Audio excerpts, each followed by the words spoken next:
Patay ang dalawang batang kambal matapos saksakin ng sarili nilang ina sa Malita, Davao del Sur. Inirekomenda ng DSWD na ipatingin sa espesyalista ang suspect dahil baka may diferensya raw ito sa pag-iisip.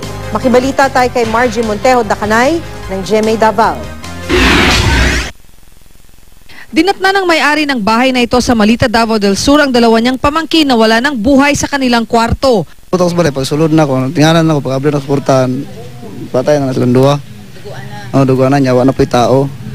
May tigisang saksak sa dibdib ang kambal ng mga biktimang 1 taong gulang pa lamang. Wala raw sa bahay ang ina ng mga bata na lagi naman daw nilang kasama. Kaya naman kaagad nag-report ang tiyuhin ng mga bata sa pulisya para ipahanap ito. Dahil sa bigla niyang pagkawala, itinuring na suspect ng pulisya ang ina. At sa tulong ng ilang saksi, natuntun siya ng mga pulis.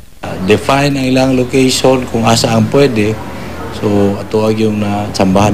Inamin naman ng naarestong babae na siya nga ang sumaksak sa kanyang kambal na anak. Nagawa raw niya ito dahil wala umano siyang pangsustento sa kanila. Wala niya po, papatay man niya po, may kutuman, may. Nga naman. Balaya sa man niya po, mindira. Hindi naman makapaniwala ang kapatid ng suspect sa nangyari dahil buo naman daw ang suporta nila sa mag-iina. Puko balo, sa una-una niya, sa nasulod siyang utok. Kaya siya rin nakabalo.